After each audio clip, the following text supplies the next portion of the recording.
There's been a lot of talk over the past few years about the impact of the digital economy and digitization on the hotel sector, with things like Airbnb or with online travel agents acting as big disruptors. How do you see, what do you see as the biggest sort of changing influences on your industry today?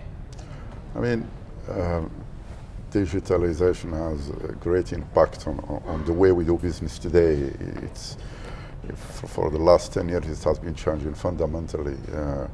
Looking at operators, I believe that they really have to stand up today and to try to look at those online travel agents as competitors rather than as partners.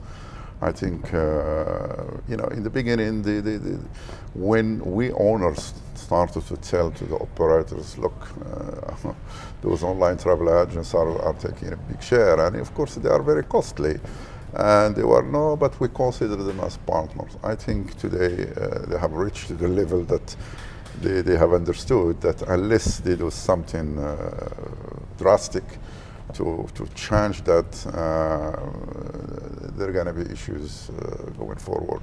So you're saying that actually it's time to draw some boundaries, the operators to actually take ownership in the online space, better ownership? It's time that operators to become innovative, to come up with solutions, to allow them to maintain that, what I used to see, the most valuable added value to owners, which that distribution channel.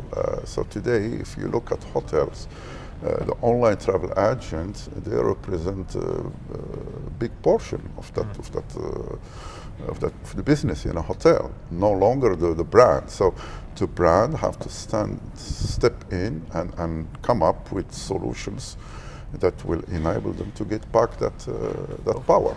And what might that look like? I mean, how do you step in? This is a global trend, the control of data, or the democratization of data, if you like. I mean, how does a hotel operator step into that space? Well, let me hop in here, because I think you're beginning to see disruptors coming in to disrupt the disruptors, which is only what you would expect. So you in mean a digital Airbnb market. and things like this? Airbnb, but also you're seeing new tools coming into the market that will help drive back distribution to the hotels themselves from the OTAs, because if you're able to provide price transparency on your website, you give consumers confidence of booking direct. And also, most consumers nowadays know that there's benefits for booking direct as well. And also I think, and some of those companies are like Triptease that are coming through in the marketplace, but I also think this globalization as well, with the mergers of the big brands, is going to help as well. Oh, certainly. I mean, recently we have seen the merger between Starwood and Marriott that will enable them to be much more powerful. Same thing for Accor and Fairmont. I think that they are very conscious and they are taking steps to come up with solutions, because it's quite painful today to pay quite substantial commissions. The global operating income for the hotel rooms, especially, you can see clear that there is a substantial drop year on year, and that's mainly due to that commission that we are paying. I have also seen there is from Hilton, they have introduced something called stop clicking around. So they are basically trying to get customers to book, and I'm sure they are offering other benefits. And I think it will take time, but they will get there sometimes. Yeah. But also they're very, of course, very useful for the industry. I mean, you desperately need them as well. But of course, there needs to be a balanced approach to OTAs. But it does lead you into the argument of, well, if you're paying this commission to an OTA and they've got the distribution, why do you need a brand? Well, yeah, I mean, we will still need a brand for other added value, like recognition and consistency of quality and product and service and so forth. But we need to get back that major value from the brand, which is paying less commission. Because today it's 15 and 20% commission on already slashed rate, it hurts. And let's not forget, we are entering an era of taxation. Maybe they have already announced the GCC, they will certainly be coming with some kind of taxation, VAT and all that.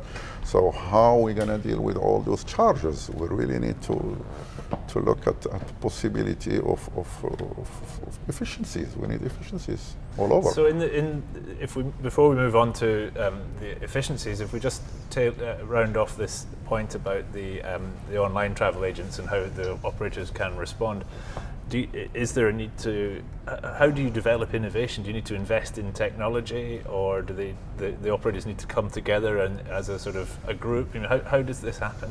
I think both. I think there is a technology behind that needs to be developed, and also some kind of as they said, scales matter, because if all those tour operators, those operators comes together and put some restrictions to those online travel, I think they will get into some compromise. But definitely today, it's an issue. It's an issue. Okay. Yeah. Okay. I must say, I think they are getting better, though. Websites are getting better, technology from the hotel companies is getting better, and then you've got these additional disruptors who are coming into the space as well, who are helping to drive direct booking. So I think we're getting there together, but it's such a fragmented industry, of course, so we haven't had that collaborative approach. And the operator should engage with the customer through the available platforms today. I think this is still missing. We don't yet see that engagement. I mean, if you look at the online travel agents, they are engaging much more with the customer. They are very dynamic and innovative. So hotels are behind, but I think that they have understood and they are taking measures to succeed. How does Airbnb and these kind of the peer-to-peer models, how is that going to disrupt? And how is it disrupting the market here? It's not yet significant in the region, I must say, the Airbnb, but it's coming in, and again, unless hotel operators put some restrictions there. Well, in some markets there are restrictions, aren't there? And I've even heard in some places of operators building purpose-built Airbnb buildings just to provide. Sure. So it's like Uber again, today you have certain restrictions, certain countries, because of the regulations. So it's very difficult to accept that you, a hotel investor, you are paying taxes and you build a hotel to certain standards, and somebody will just rent out house next door or a room next door. So we might see some government regulations to ensure the safety again of these customers. Do you think the government will work closely with the established operators? I think the same way they have done with Uber today. Uber, again, you have a taxi licensed, and it's somebody else will step in his car. This is a real concern everywhere, isn't it? And it's a massive potential new supply with absolutely low cost base. Yeah, it just needs to be regulated and managed properly. Sure. Fabulous product.